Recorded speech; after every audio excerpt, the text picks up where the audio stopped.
I found my boyfriend's Reddit post about me.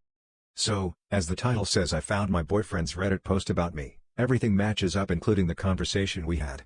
I found it by snooping through his phone. Now no, I shouldn't have done it, but me and him haven't been intimate together for a month, so I started to get suspicious and look through his phone. He wasn't cheating on me but instead made a Reddit post on relationship advice subreddit instead of being upfront to me. I'm going to confront him tonight. Milo, I know you go on this subreddit. I found out my partner thought I was ugly before when we started dating. My partner and I have been together for 4 years and we have a toddler together. I got curious one day and checked his phone and found old group chat messages where he told his friends that he's meeting up with the ugly chick tonight. This is when we were still in the early talking stages and they asked him which one and he sent them my Instagram picture and my nickname is Buggy. I searched Buggy in the messages and a bunch of message threads came up of my BF calling me ugly and I'm one of the ugliest girl he has ever dated, but he had to settle for me. He made comments about why are all the fat ones so nice but all the baddies are so rude. His friends and him made a lot of jokes about me being 200 pounds and my BF never defended me and he just put laughing emojis. H's stopped making comments on my appearance when we were officially dating and we were in a long-term relationship. He hasn't been active in that group chat since. But this still hurt my feelings so much. I brought this up to him and he turned it back on me saying how dare I go through a man's phone, but he apologized and said he was immature back then and how it was just boys just being boys. He told me he didn't think I was initially attractive because I'm fat, but he grew to find my personality beautiful even though I'm not. Fucking ouch. This happened in September and I still can't get over it. I'm just even more insecure now than I ever been before. I don't even take off my clothes when we're having sex and I lock the bathroom door when I'm taking a shower. I feel so insecure to even let him see me naked because I'm not a perfect size 2 and I've never been a small woman. I know part of me should let this go, but as a woman it's just hard to get past he. I think it's catfishing that my ex only showers before dates. Ex-fiancé and I are still living together right now, 1 more month to go, and his lack of hygiene was a point of contention when we were together. He brushes his teeth once every week or so, showers every 3 to 4 days despite having a job that involves physical outdoor labor every day. I wish there was a way to warn the women he's dating that asking him to shower before giving him oral might be a regular fight, because yes, he didn't want to, if they stay with him.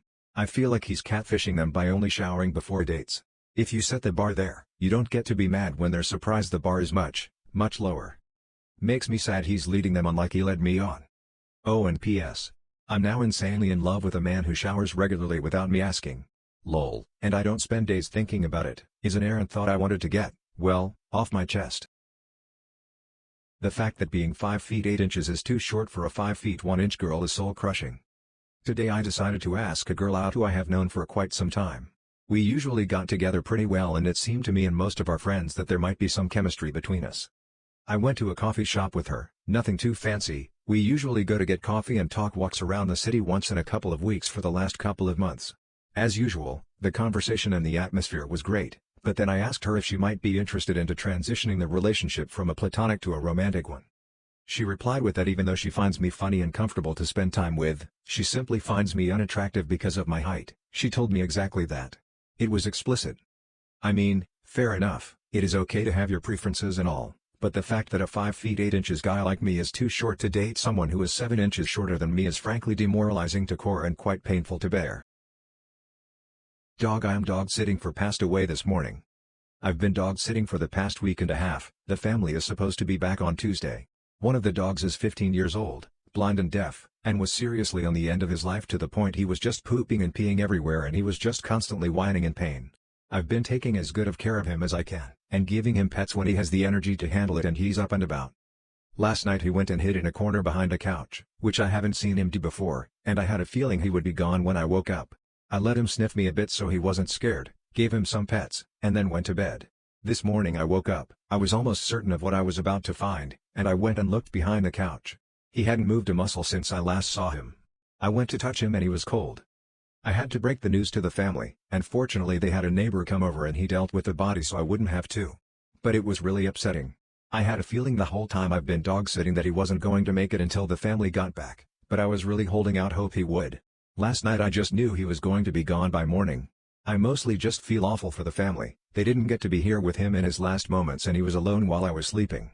He's definitely much happier now. He was clearly in so much pain, but the whole situation was a bit traumatic and I don't think I'll be dog sitting again for a while. I'm just so sad and his poor brother is all alone now. They lost another pup earlier this year due to a really sudden and severe illness. The poor guy is the only pup now when he's always had siblings around. It's just a really sad situation, and was not how I wanted this experience to go. I feel horrible for the family, and I also really feel awful having had to wake up to a dead dog this morning. I just really needed to vent about this since I don't really feel like I can to people around me since he wasn't my dog.